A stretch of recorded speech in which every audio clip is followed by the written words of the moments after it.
Good morning class. In today class we are going to start with the chapter 3 plant kingdom.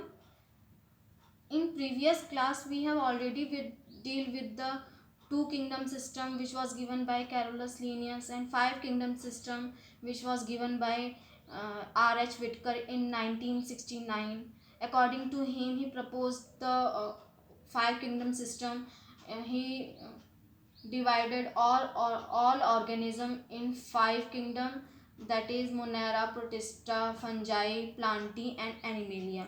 In previous class we have already deal with the kingdom Monera and kingdom Protista. In today class we are going to study in plant kingdom, that is algae.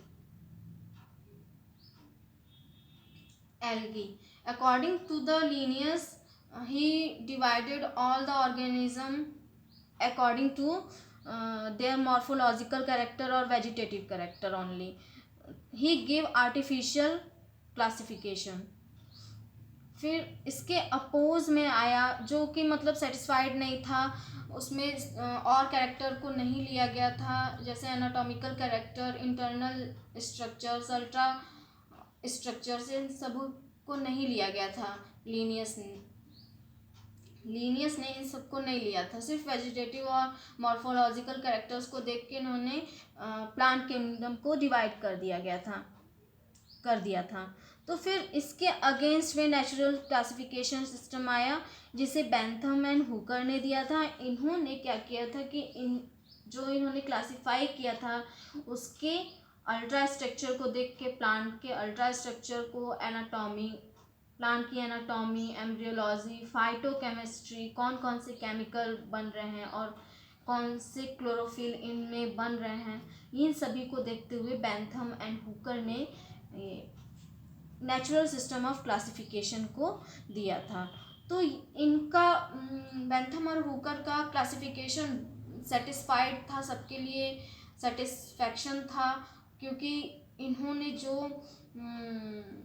Base दिए थे, जो जिस base पे divide किया था सभी organism को, वो थे स्ट्रक्चरल, उनके अल्ट्रा स्ट्रक्चर को देख के, एनाटॉमिकल स्ट्रक्चर को देख के, मॉर्फोलॉजिकल और फाइटोकेमिस्ट्री कि कौन से क्लोरोफिल प्रेजेंट है और कौन से एब्सेंट है। On the basis of this he divided in the kingdom plant into sub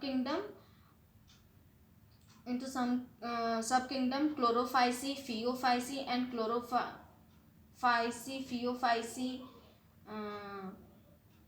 and Rhodophyceae। Algae के क्लासेस को इन्होंने फर्दर डिवाइड किया in the Chlorophyceae, Phaeophyceae and Rhodophyceae में। और जो इन्होंने क्लासिफिकेशन दिया था प्लांट को, इन्होंने डिवाइड किया था आर्टिफिशियल क्लासिफिकेशन में in cryptogamous plant and phanerogamous plant. Cryptogamous plant में उन सभी को प्लांट को रखा गया जिनमें फ्लावर और सीड्स का फॉर्मेशन नहीं हो रहा था। फिनेरोगैमस प्लांट्स में सब किंगडम में उन्हें रखा गया जिनमें फ्लावर और सीड्स का फॉर्मेशन हो रहा था। क्रिप्टोगैम को फिर फर्दर डिवाइड किया गया थैलोफाइटा, ब्रायोफाइटा एंड टेरिडोफाइटा, ये सभी डिवीज़न थे। क्रिप्टोगैमस को फिर फर्दर डिवाइड किया in the division thallophyta, bryophyta, pteridophyta, और फिनेरोगैम को डिवाइड किया गया in the division gymnospermae and angiospermae. तो जो डिवीज़न था ये फाइलोजेनेटिक डिवीज़न था। ये इनके एंसेस्टर को देखते हुए और मॉडिफिकेशन को देखते हुए फ्रॉम लोअर टू हायर इन्होंने क्लासिफाई किया था प्लांट्स को। तो जो थैलोफाइट्स थे इसमें सभी एल्गी को रखा गया, फंगल को और लाइकेंस को रखा गया। फंगल और लाइकेन हमने प्रीवियस चैप्टर में पढ़ लिया है, तो इस चैप्टर में हम इसे इंक्लूड नहीं करेंगे। इसमें जो हमें पढ़ना है वो algae, bryophyte, pteridophyte, gymnosperm and angiosperm, जिसमें से एंजियोस्पर्म सबसे एडवांस है और सबसे प्रिमिटिव एल्गी है। तो प्रीवियस क्लास में हमने ये डिस्कस कर लिया था कि कौन कौन से एल्गी में कौन कौन से क्लोरोफिल्स होते हैं और इनका बॉडी किस हैबिटेट में सरवाइव करते हैं, इनकी ऑर्गेनाइजेशन हमने पढ़ लिया था और स्ट्रक्चर कैसे होते हैं। फॉर एग्जांपल स्पायरोगायरा, यूलोथ्रिक्स, ये सब फिलामेंटस होते हैं और कुछ कॉलोनी बना के रखते हैं, कुछ लीफ लाइक रहते हैं, थैलस लाइक रहते हैं। फॉर एग्जांपल थैलस में कैल्प्स होते हैं जो ये 100 मीटर तक हाइट तक की लंबाई इनकी होती है। वॉलवॉक्स कॉलोनीज बना के रहते हैं, ये कॉलोनियल होते हैं। और जो फिलामेंटस होते हैं ये स्पायरोगायरा और Ulothrix, spirogyra and Ulothrix. Figure में भी देख सकते हैं। उडोगोनियम भी फिलामेंटस होते हैं और जैग्नीमा भी फिलामेंटस होते हैं। और रिप्रोडक्शन, एल्गी में रिप्रोडक्शन भी हमने कंसीडर कर दिया था। 3 मोड ऑफ रिप्रोडक्शन होते हैं, vegetative, asexual and sexual reproduction. Vegetative reproduction by fragmentation होता है। इसमें सेप्टा से एल्गी डिवाइड कर जाती हैं और एक फ्रेगमेंट एक होल इंडिविजुअल को के फॉर्मेशन का काम करता है। अब जो वेजिटेटिव रिप्रोडक्शन था इसमें वो बाय फ्रेगमेंटेशन हो रहा था। एसेक्सुअल रिप्रोडक्शन में जू स्पोर्स के फॉर्मेशन के थ्रू एसेक्सुअल रिप्रोडक्शन हो रहा था। इसमें single parents divide meiosis division हो रहा था और जू स्पोर्स का फॉर्मेशन हो रहा था। ये जू स्पोर फर्दर जर्मिनेट करके नए प्लांट बॉडी को के फॉर्मेशन के लिए रिस्पॉन्सिबल था। और सेक्सुअल रिप्रोडक्शन में ये 3 टाइप्स के थे। Sexual reproduction by isogamous, anisogamous और oogamous। अब क्लासिफिकेशन जो एल्गी की थी, on the basis of presence of their photosynthetic pigment, उनमें कौन कौन से फोटोसिंथेटिक पिगमेंट प्रेजेंट हैं, इस बेस पे उन्हें 3 क्लासेस में डिवाइड किया गया एल्गी को। वो था Chlorophyceae, Phaeophyceae and Rhodophyceae. Chlorophyceae के जितने भी मेंबर्स थे इनमें जो फोटोसिंथेटिक पिगमेंट प्रेजेंट था वो क्लोरोफिल ए, बी प्रेजेंट थे। और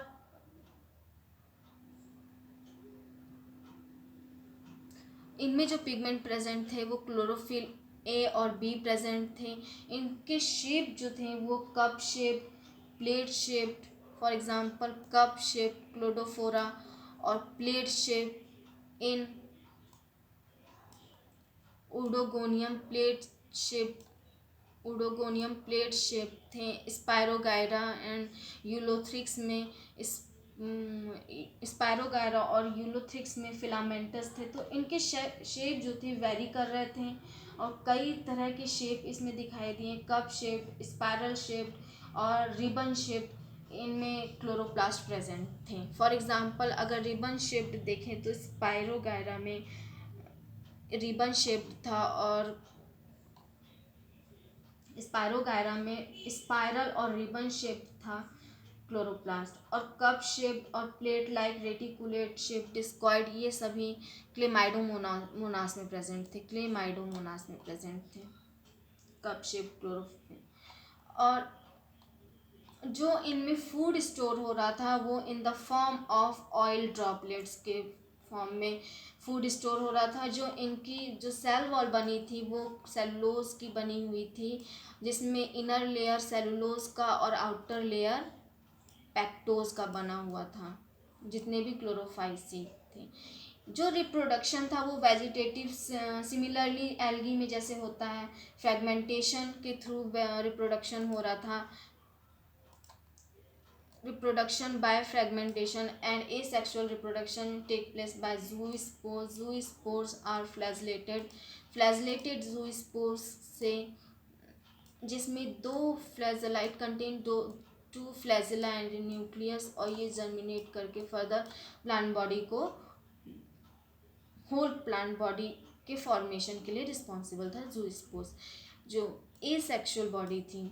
और जो सेक्सुअल रिप्रोडक्शन था वो bye isogamous, anisogamous and oogamous। हमने प्रीवियसली डिस्कस कर चुके हैं हम कि एनाइसोगैमस में दोनों ही गैमेट डिसिमिलर होते हैं, like for example in Chlamydomonas. Isogamous में दोनों ही गैमेट सिमिलर होते हैं, for example Chlamydomonas and Ulothrix. और ऊगैमस दोनों ही जो गैमेट होते हैं वो ओवल शेप, एग शेप में होते हैं, सिमिलर होते हैं, तो क्लेमाइडोमोनास। अब ना क्लोरोफाइसी में रिप्रोडक्शन कैसे होता है, कि इनमें जो गैमेट का फॉर्मेशन होता है, सेक्सुअल रिप्रोडक्शन, यहाँ पे सेक्सुअल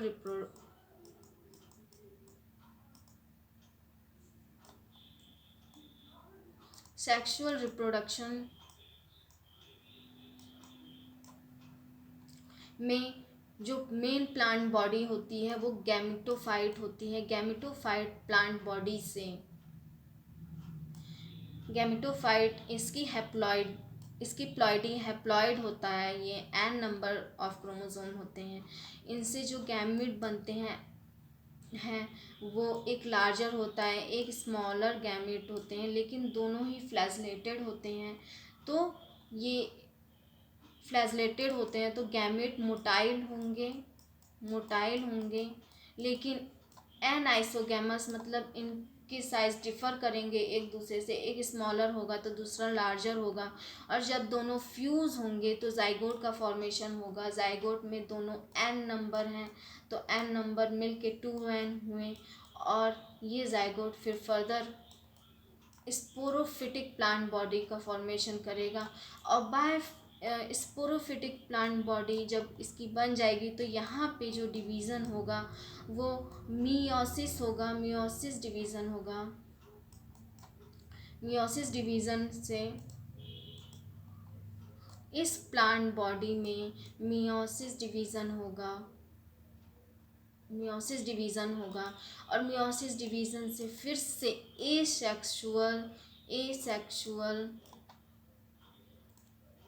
एसेक्सुअल ज़ूस्पोर्स का फॉर्मेशन हो जाएगा। इसकी प्लॉइडी हैप्लॉइड होगी।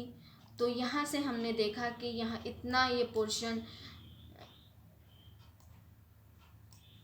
ए सेक्सुअल के लिए रिस्पॉन्सिबल था, और यहाँ पे सेक्सुअल रिप्रोडक्शन हो रहा था, आधे सेक्सुअल रिप्रोडक्शन हो रहा था, और आधे में ए सेक्सुअल रिप्रोडक्शन के थ्रू ज़ूस्पोर्स का फॉर्मेशन हो रहा था। ज़ूस्पोर्स फर्दर जर्मिनेट करके गैमेटोफाइट बना रहा था। अब इस गैमेटोफाइट में फिर फर्दर मियोसिस डिवीज़न के थ्रू हैप्लॉइड गैमेट्स का फॉर्मेशन हो रहा था। ये गैमेट्स स्मॉल थे तो फीमेल गैमेट की तरह बिहेव कर रही थी, लाइक एग।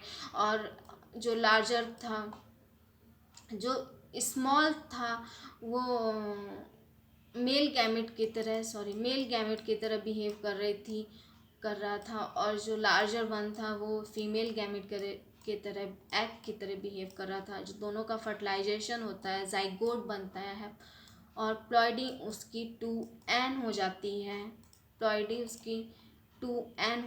है। अब ये फ्यूज़न के बाद जब प्लॉइडी 2n डिप्लॉयड हो गया कंडीशन, और जो इससे प्लांट बॉडी बनी, डिप्लॉयड कंडीशन से जो प्लांट बॉडी बनी वो भी 2n बनी, स्पोरोफिटिक प्लांट बॉडी बनी। यहाँ पे फिर मियोसिस डिवीज़न होता है। मियोसिस डिवीज़न के बाद फिर से जो स्पोर्स बनते हैं, ये ज़ू स्पोर्स बनते हैं।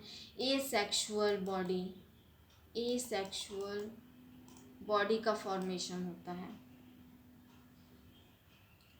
एसेक्सुअल बॉडी, ये ज़ू स्पोर्स सबस्ट्रेटम पे होल्ड फास्ट के थ्रू बाइंड कर जाते हैं, होल्ड फास्ट के थ्रू अपने आप को बाइंड कर लेते हैं सरफेस से, और फिर से जर्मिनेट हो जाते हैं। जर्मिनेट करके गैमेटोफिटिक प्लांट बॉडी का फॉर्मेशन करते हैं। इस गैमेटोफिटिक प्लांट बॉडी में वापस से मियोसिस डिवीज़न होता है, रिडक्शन डिवीज़न जिसे कहते हैं।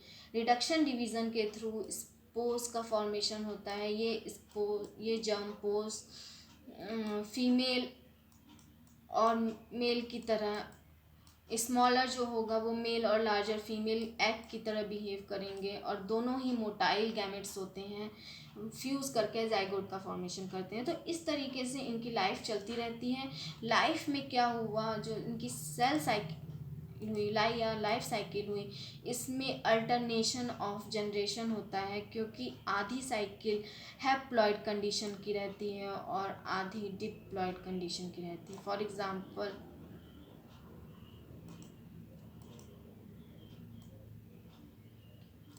यहाँ पे जितने भी ये आधे में हैप्लॉइड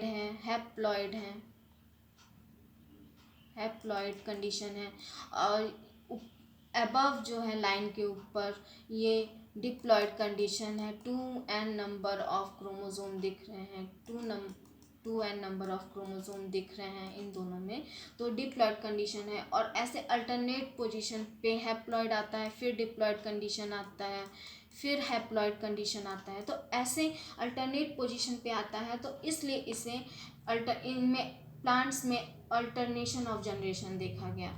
तो इनका ये कैरेक्टरिस्टिक फीचर था। नाउ क्लोरोफाइसी के बाद नेक्स्ट क्लास है, सेकंड क्लास है फियोफाइसी। इसे ब्राउन एल्गी भी कहा जाता है, क्योंकि जो इनका अपीयरेंस था वो ब्राउन कलर का था। इन्हें फियोफाइसी के जितने भी मेंबर्स हैं उन्हें ब्राउन एल्गी बोला जाता है। फॉर एग्जांपल डिक्टियोटा, फ्यूकस, कटलेरिया, मैक्रोसिस्टोसिस, सारगेसम, पेडिना, ये सभी मेंबर्स फियोफाइसी के थे। जैसे कि सारगेसम सबसे ज़्यादा ये सारगेसम यूज़ भी होता है, और ये मतलब ये जिस भी ये मेराइन होते हैं, इनका हैबिटेट मेराइन होते हैं, और जहाँ प्रेजेंट होते हैं ये इनकी ग्रोइंग एफिशिएंसी इतनी ज़्यादा होती है कि ये पूरे प्लांट बॉडी को कवर कर लेते हैं। सारगेसम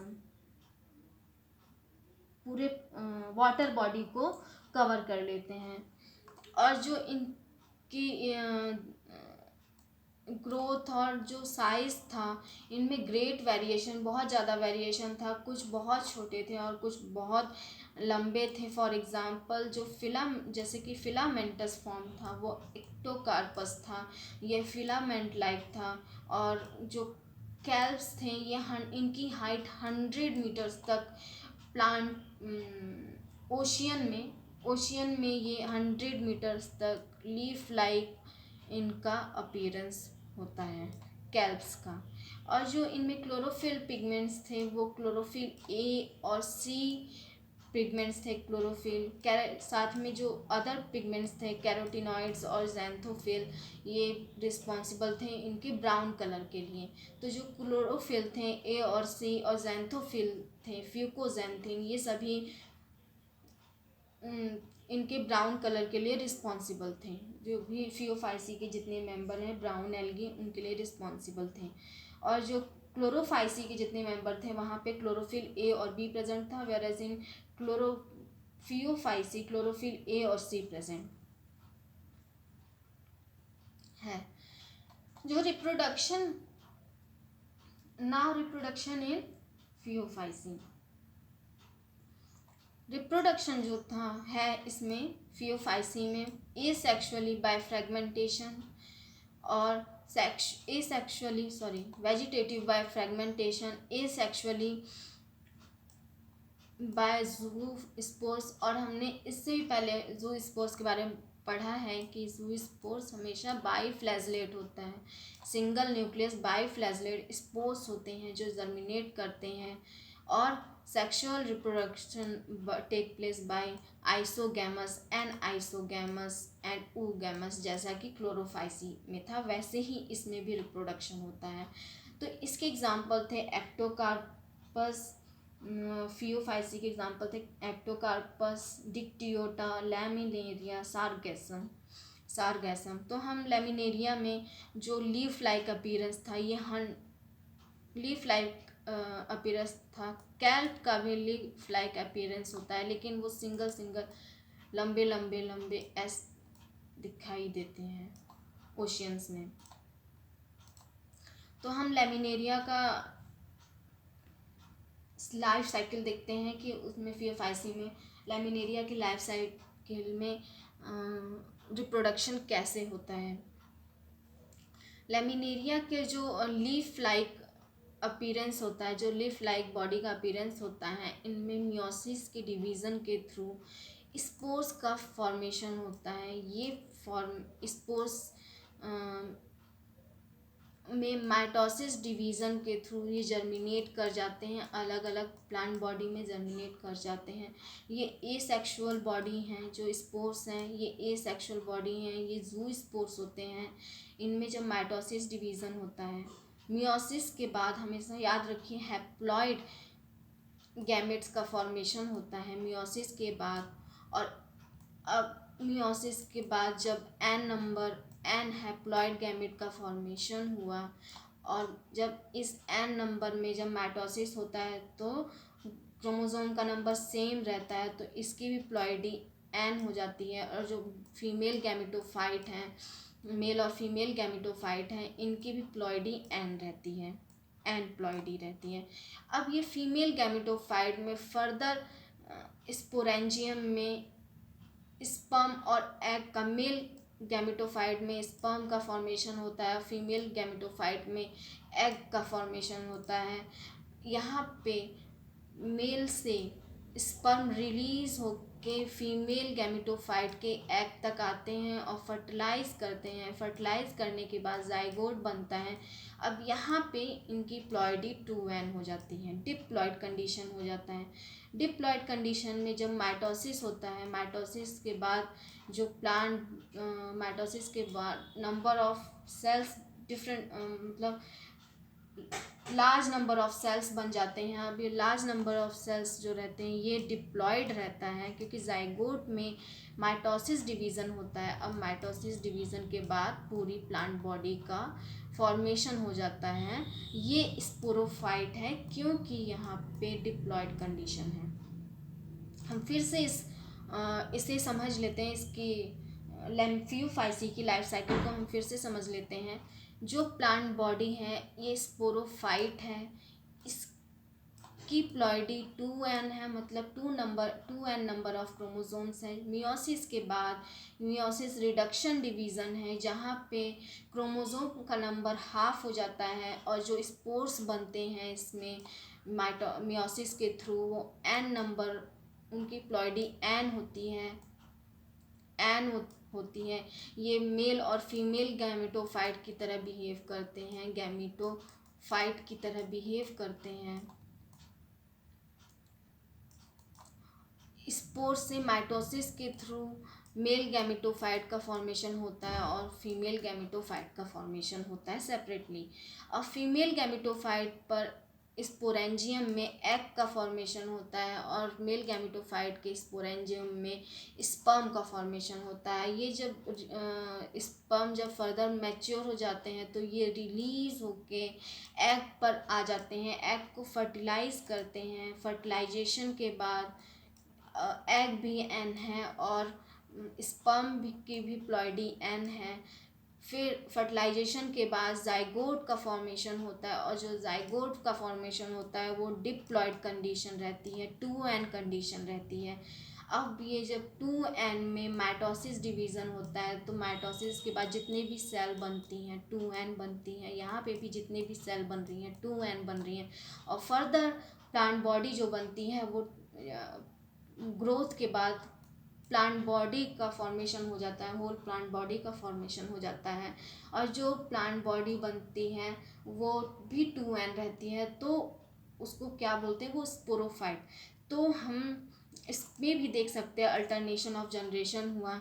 यहाँ तक तो मियोसिस हुई और हैप्लॉइड का फॉर्मेशन हुआ, यहाँ तक जाइगोट के पहले तक प्लॉइडी इसकी हैप्लॉइड थी, n नंबर ऑफ क्रोमोसोम था। जाइगोट के बाद जाइगोट से स्टार्ट होके 2 जो प्लांट बॉडी तक 2n नंबर ऑफ क्रोमोसोम आ गया, तो यहाँ पे हैप्लॉइड कंडीशन है, यहाँ पे डिप्लॉयड कंडीशन है। और जो लाइफ साइकिल है वो लाइफ साइकिल में half portion gametophyte condition show कर रहा है, और हाफ पोर्शन यहाँ पे स्पोरोफिटिक कंडीशन शो कर रहा है, जिसमें प्लॉइडी डिप्लॉइड है और यहाँ पे प्लॉइड गैमेटोफाइट कंडीशन में डिप्लॉइडी, जो प्लॉइडी है वो हैप्लॉइड है। तो ऐसे हैप्लॉइड के बाद डिप्लॉइड आता है, गैमेटोफाइट कंडीशन के बाद स्पोरोफिटिक कंडीशन आता है, फिर फर्दर स्पोरोफिटिक कंडीशन के बाद मियोसिस डिवीज़न के थ्रू हैप्लॉइड कंडीशन आता है, गैमेटोफाइट कंडीशन आता है और यहाँ पे फर्टिलाइजेशन के थ्रू स्पोरोफाइटिक कंडीशन आता है। तो इस तरीके से अल्टरनेशन ऑफ जनरेशन शो होता है और प्लॉइडी चेंज होती रहती है, डिप्लॉइड से हैप्लॉइड, हैप्लॉइड से डिप्लॉइड। तो याद रखिएगा, हमेशा जब हैप्लॉइड बनता है तो वो मियोसिस डिवीज़न के थ्रू बनता है। मियोसिस डिवीज़न के बाद नंबर ऑफ क्रोमोसोम हाफ हो जाते हैं, रिडक्शन, इसलिए से रिडक्शन डिवीज़न बोला जाता है। और फिर से जब गैमेटोफाइट का फ्यूज़न होता है, गैमेट्स का फ्यूज़न होता है, तो स्पोरोफाइट की कंडीशन आ जाती है और स्पोरोफाइट में माइटोसिस डिवीज़न के बाद प्लांट बॉडी का फॉर्मेशन होता है। माइटोसिस डिवीज़न के बाद जो क्रोमोसोम का नंबर रहता है वो सेम रहता है।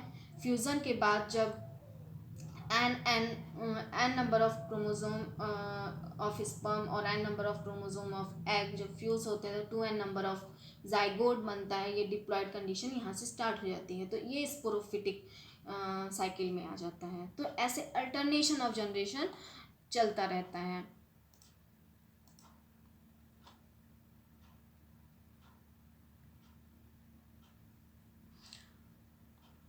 Now we move to the next class, that is rhodophyceae. Rhodophyceae में जितने भी मेंबर थे, इनमें जो पिगमेंट था वो रेड कलर का पिगमेंट था। ये रेड कलर का पिगमेंट किस से आया था? आर फाइकोइरिथ्रिन से आया था। इनमें आर फाइकोइरिथ्रिन फोटोसिंथेटिक पिगमेंट पाया गया जितने भी रेड कलर एल्गी थे, और ये मेजॉरिटी इन सभी को देखा गया, ये सभी मेराइन कंडीशन में थे, मतलब मेराइन थे और greater concentration found in warmer area. जितने भी गर्म एरिया थे और जितने भी ओशियन के वार्म थे, वार्म कंडीशन से रिलेटेड ओशन थे, उन सभी वहाँ पे ये रोडोफाइसी पाई गई। साथ में ये उस एरिया में प्रेजेंट थे। इनका हैबिटेट मतलब इन्हें कम लाइट में ये रहते थे, कम लाइट में रहने की वजह से ये डीप ओशंस में रहते थे, तो इसकी वजह से आर फाइकोरिथ्रिन पिगमेंट पाया गया जो कम इंटेंसिटी वाली लाइट को भी इजीली एब्जॉर्ब करता था। तो इस वजह से इनका जो कलर था वो रेड हो गया था। जितने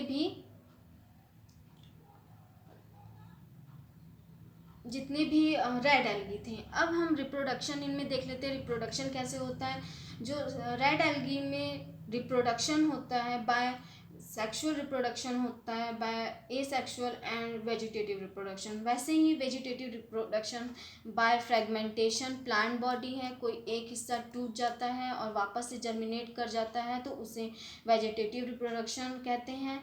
asexual reproduction by non motile spores के थ्रू होता है, नॉन मोटाइल स्पोर्स के थ्रू होता है। ये याद रखना है रोडोफाइसी में, क्योंकि अभी तक हमने क्लोरोफाइसी के मेंबर्स और फ्यूफाइसी के मेंबर्स में देखा था कि वहाँ पे जू स्पोर्स का फॉर्मेशन हो रहा था और वो सभी मोटाइल थे, उनमें 2 फ्लैजिला प्रेजेंट था।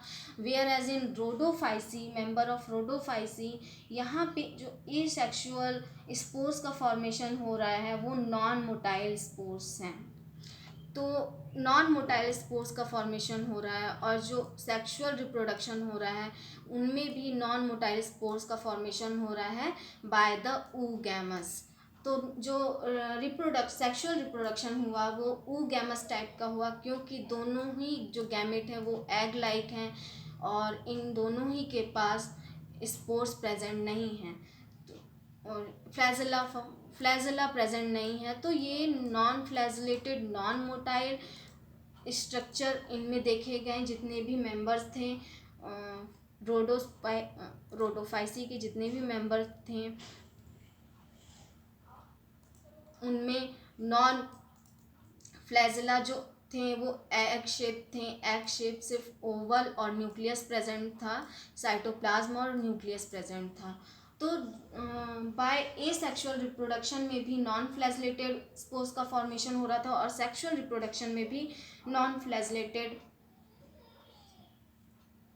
स्पोर्स का फॉर्मेशन हो रहा था। इसके कॉमन एग्जाम्पल हैं पॉलीसाइफोनिया, ग्लेसिलेरिया और जेलेडियम। नेक्स्ट क्लास में हम लाइफ साइकिल पढ़ेंगे ग्लेसिलेरिया की, ये नेक्स्ट क्लास में पढ़ेंगे।